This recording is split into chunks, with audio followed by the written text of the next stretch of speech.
La représentante spéciale du secrétaire général des Nations Unies pour la République centrafricaine, Valentine Rugwabiza, a été reçue en audience ce 28 mai 2026 par le Premier ministre Félix Moloua pour une première rencontre officielle depuis la mise en place du premier gouvernement de la 7e République. Au centre des échanges, le renforcement de la coopération entre la MINUSCA et les autorités centrafricaines dans un contexte marqué par la reconfiguration progressive de la mission onusienne. J'avais l'agréable devoir de venir ici présenter mes félicitations personnelles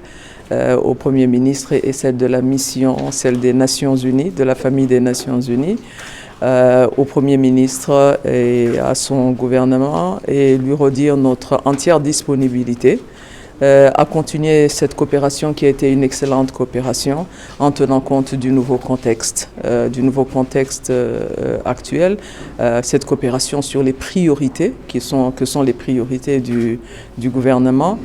mais également le contexte de la mission qui est un contexte d'évolution. La mission est dans une phase de consolidation et est en train de faire de la reconfiguration, et reconfiguration qui est une évolution normale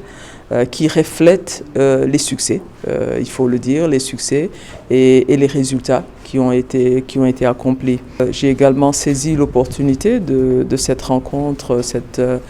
première rencontre avec le Premier ministre Moloua dans ses fonctions aujourd'hui sous la 7e République. J'ai tenu également à saisir cette opportunité pour aller dans les détails, de tout expliquer, mettre une mise à jour de tout ce qui est en train de se faire en matière de reconfiguration.